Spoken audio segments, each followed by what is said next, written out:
Well, good morning. Let's see if she smokes. We have to get her to the auto parts store, get a couple different things, make sure she's good to go.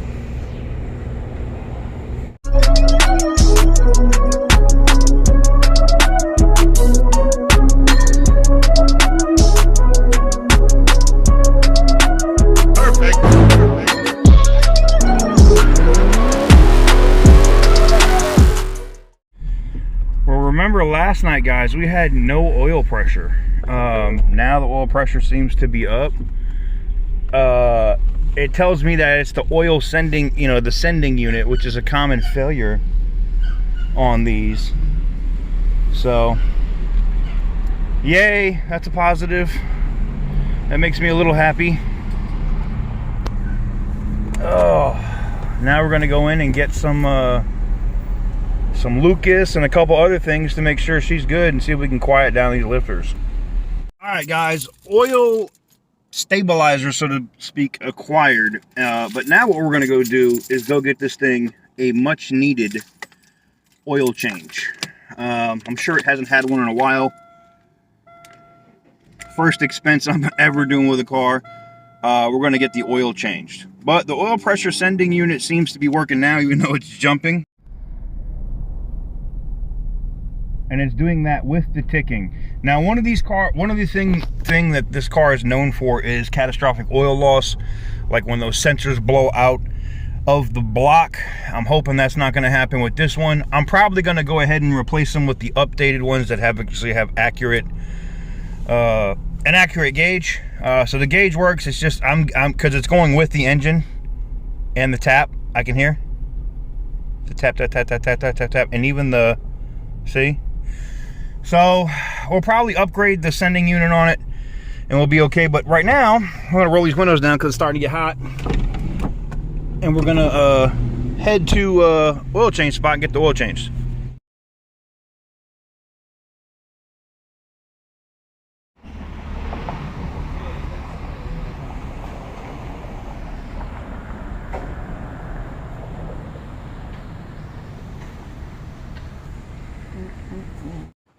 All right, guys, that's gonna do it for this video. The Jaguar is now mine. Sorry that a lot of this was at night, not great video quality, but I had to get it in. Let me know what you guys think in the comment section down below. And yes, I'm already on the second video. We're at a shop already. Yeah. Yeah, I guess I'll see you guys on the next. We might have to change the name of this channel to BDSM Garage. See y'all next time. Okay.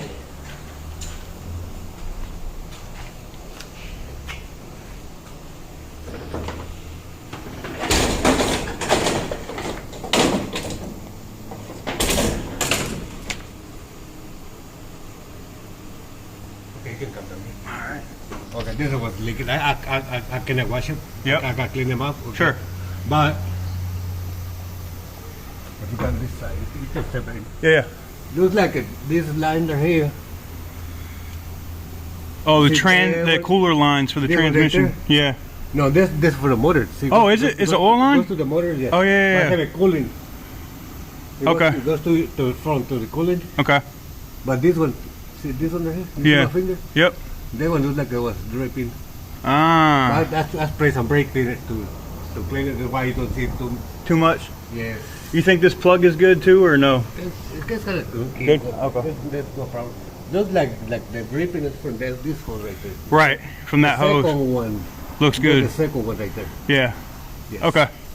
I appreciate you, boss. No problem. At least I know what I got to get into when I get home.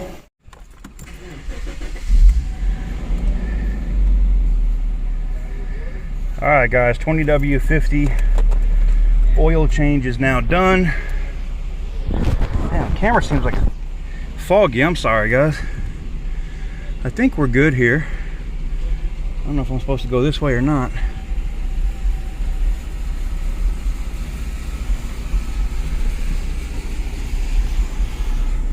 Ooh, she's misfiring like crazy right now. That's not good. Like, she's really misfiring. I'm gonna have to check and see if there's any oil or something with the plugs. She wasn't kicking or bucking like that before. I literally just did this oil change and she just started bucking like that, boom, boom, boom, boom, like a misfire. But this is an old school system, so it's got a distributor and the whole nine, so it shouldn't be that hard to address. Still no check lights anywhere on here, unless, is that tape? Did somebody put tape over? Well, let me find out the check engine light is covered with tape, man. Unless, I don't know, we'll have to see. All right, she's running good. 20 W50 oil change on deck. And now we'll see if it actually makes it back to the great state of Oklahoma. We shall find out in short order.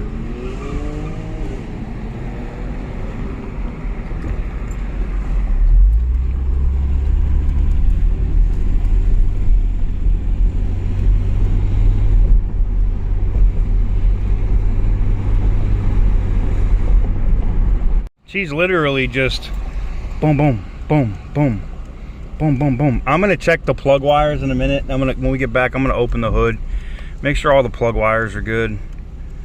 I'm sure she needs a tune up too. But the wires look fairly new. That's why I thought she was good. But this kicking, which is clearly a misfire, can't be good. And I don't know if it's because I put the heavier weight oil in it or not, because it wasn't doing it before I put this oil in it, but I don't care.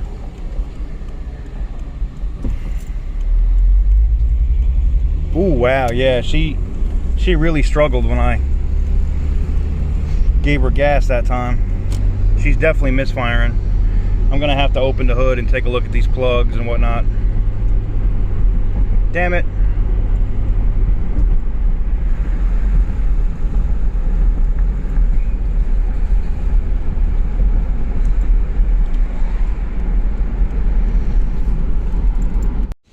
So I'm like, why do I have a misfire? There's literally oil dripping out of here. And look at that. I can't even see the spark plug down there. Son of a bitch, man. And that's just from getting the oil change. They just dumped oil down there, man. Come on, man. Tighten up, man. All right, guys. So we went in. Got us a fresh roll of paper towels. And we're going to literally run these paper towels down into those wells with the spark plug and try to soak up that oil. Yay! No! But now I also know why the car was smoking. I mean, look at that oil in there. That one's completely covered. So is that one.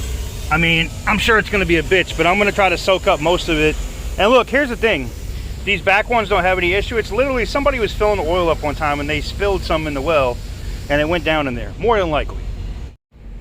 So, how bad is it, you might ask? Well, we're soaking it up now. And it looks like that, guys. It is that bad. There's that much oil in there. I'm not leaving this on the ground before somebody complains. I'm just putting it down here while I continue to soak this up. And that, hey, I can see the spark plug now. Alright, so it looks like a lot of this water and oil mix that I saw up at the spark plugs is just that. Somebody spilled oil in this channel, because these are dry as a bone. Somebody spilled oil up in this channel and then they tried to clean it, not knowing that there's little holes here on these gaskets all the way around, okay? And that the oil and or water leaked right down in there. And that was clean water, you know, clear water in there. And the reason why I'm not concerned is because that is fresh and green all the way through the coolant system. So that would have been green if that was a coolant leak or a head gasket. So I feel so much better after checking the coolant system that I'm not stressing out now. Now this engine bay is gonna need a lot of cleaning. I mean, I'm trying to get all the oil drips and crap now before it leaks down and hits the manifold at some point. And I got most of it. She's clean. And I got these other wells for the most part cleaned out. I'm gonna change the plugs and stuff anyway, but you can see the oil that I'm getting out of these spark plug wells Yeah, not a fan, man. Really not a fan. But we'll get it done and then we'll fire her back up and see if she's back to running correctly. Also explains the smoke. The water that was in that cylinder 1, if it was leaking down, would have caused white smoke like a head gasket.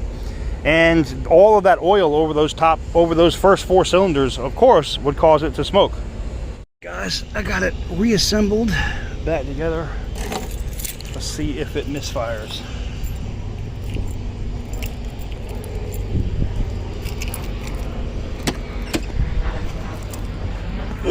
All the plugs, tops and whatnot are cleaned off. Water and stuff is all out of there. Let's see what we got here on. I'm willing to bet somebody taped off the check engine light. What do you want to bet?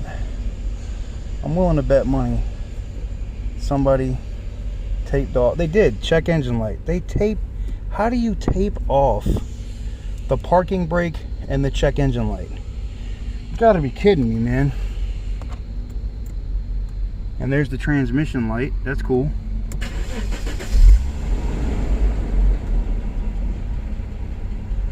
And that's why it's taped off.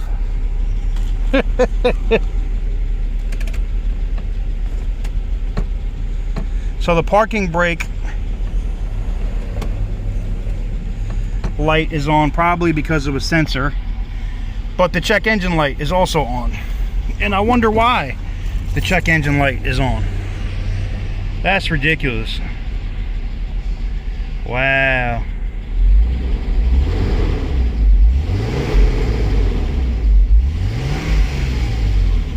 Well, the power seems a lot better. That oil pressure's up.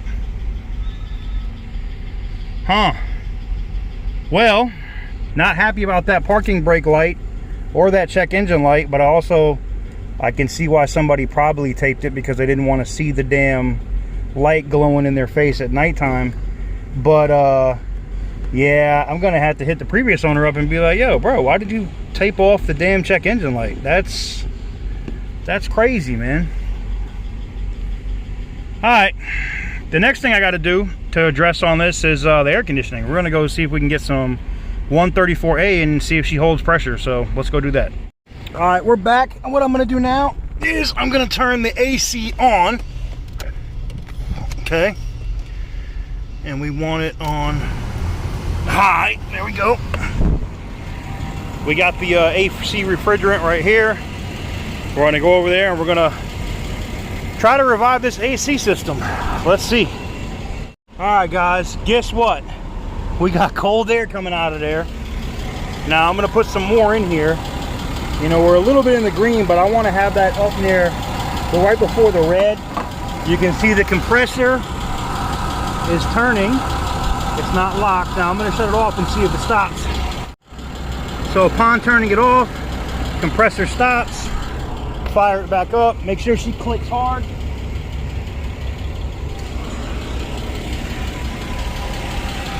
And there she goes. We're good, guys. We're in business. Now, I need to watch this for a minute or two and see if she's just leaking. Because it could be that it's just got a bad leak.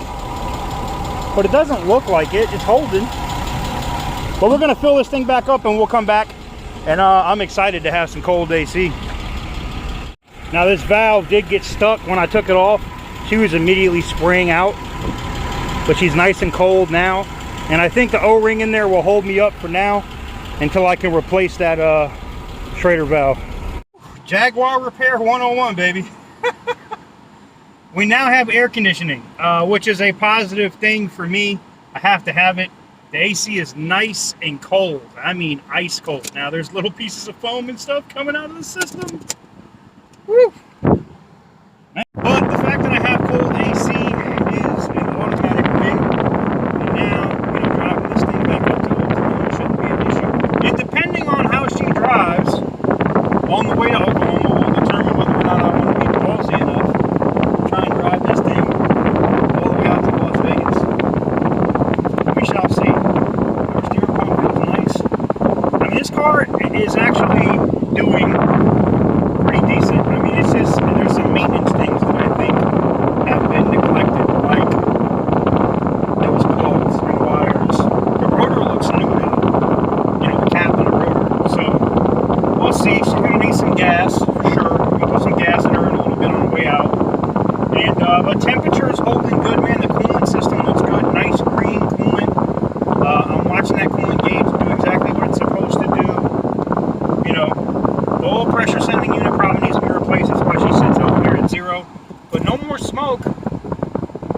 runs good. I'm going to take her for a quick drive now that the AC is done, and we'll see and confirm if the air conditioning is good. Now, up in the car, we saw earlier in the video that it looks like they said it's coming out of the engine. I didn't know that the motor oil ran through the radiator. It's got to be a coolant line, is my guess.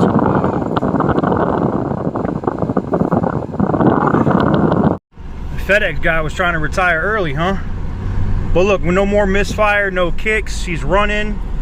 She's running good. Look at this foam crap. This is the stuff that comes out of the vent when you have a car that's sat for a long time. I'm gonna have to stick a vacuum, take the vents out, stick a vacuum down there and suck all this out. Otherwise, I'm gonna continue to have all this black foam crap everywhere.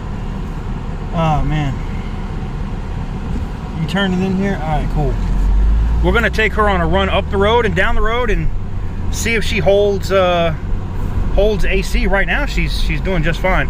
Now, like I said, that Schrader valve is done. Like it was, as soon as I disconnected, I had to cap it immediately. But she's idling good. And yes, I know it's not good to breathe it in, and believe me, I didn't want to breathe it in. I couldn't help it. It is what it is. Radio works good. And that big old antenna comes out of the back of the car.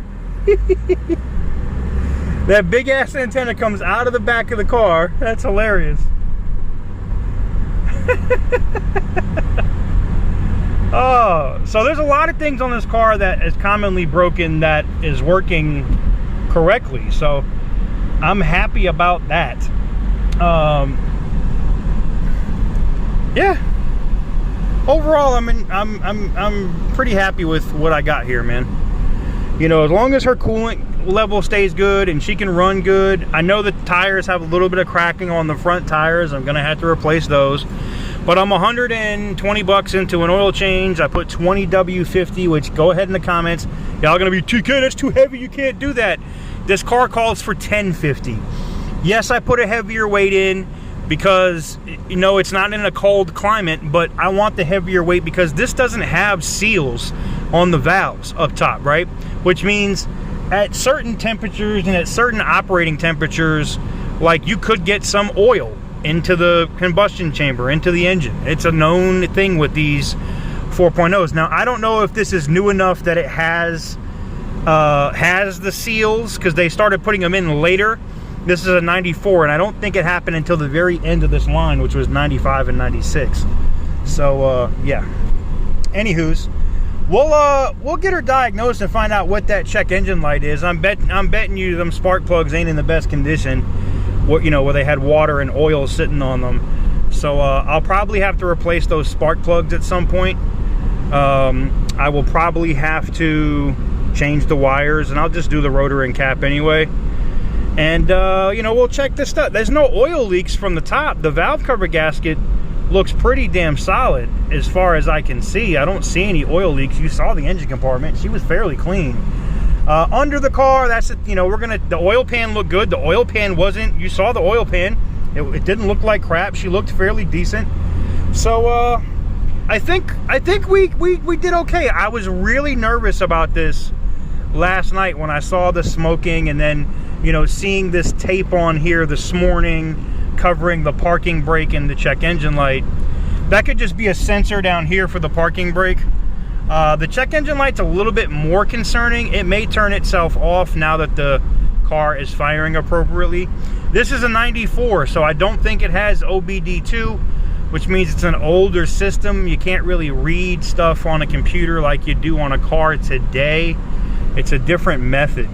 And I'm gonna reach out to my friend, my bro, Auto Auction Rebuilds, Randy over there, and see. I think his Maxi Syst Elite does OBD1. I don't know. We'll have to see, and see if he can maybe give me a hand with this car on finding out what the check engine light is really all about. Now, the ticking on the top end sounds like valves. And this thing only has 94,000 miles. They shouldn't be bad, but to be honest, if somebody sprayed off the engine trying to clean off some oil and that oil got down in there, and there's been water and stuff slapping around on the inside of the motor. Who knows, man? I'm hoping not. I'm gonna run this oil change that we just did now, and if I drive it to Vegas, when I get to Vegas, which is only 1,200 miles, I will change it again. But anyways, guys, that's it. I got AC. I'm not gonna be sweating my ass off no more. I'm so happy, man. Woo! That was another reason I was gonna be like, I am not driving this thing to Vegas. It's too fucking hot, man. But now that I can have the top up and put the top down at nighttime and drive, I'm really excited about that. And I can have the top up during the day and run the AC. I'm good. I think I'm in a good place. I'm in a good place with this, and we'll see. I think, look, man, the 4.0 inline 6 from Jaguar is actually a really reliable engine. People can say whatever they want about Jags. It's usually electrical crap and everything else around it that goes bad. So we shall see, man. Now, I am noticed my temperature is a little bit above the middle now because I'm running the air conditioner. And I'm betting it's putting a little bit more of a load. So I'm going to have to watch that. I don't like that. I think once I hit the highway and I'm driving and she has more air coming over the engine, those will be fine. But that's something else I need to look at. Fans and all that good stuff. Because the one thing that you have to, the biggest thing on this car, octopus hose, coolant system issues. Biggest thing you got to watch. And you can see there for me, I know you're going to say, TK, okay, now TK, you're being a little too anal, bro. You're being a little too crazy. It's not like it's up here. It's just a little bit past the end, right? But I like it to be, I want that over here. I don't like it on that side of the N because it can go from N to H really quick, all right? So what we're going to do now is I'm going to turn the AC off. I'm going to turn the system down. And look at the system. Look at the gauge. She starts to move back to the N. And I'll give her a little gas to let her circulate some more coolant. And she's slowly coming back this way. Very slowly. See, now it's already covered that side of the N. And it's slowly coming back. So that's not bad, man. Hopefully, you know, I'm going to monitor that like crazy. Because that's, like I said, the biggest thing you got to monitor in these cars. But I think we're going to be good, guys. I think we're going to be good. All right, guys, that's going to do it for today's video. If you enjoyed today's video and you like what I do and you like to see me punish myself by buying cars, do me a huge favor and click that thumbs up button. Hit the subscribe button if you haven't already, because I promise it's a good time and you'll enjoy it. And, yeah. Vote right here. I already made the decision probably when you saw this video, but vote in the comments. Should I know y'all just want to see me punish myself, but should I drive it to Vegas? Should I drive it to Vegas? Let me know in the comments.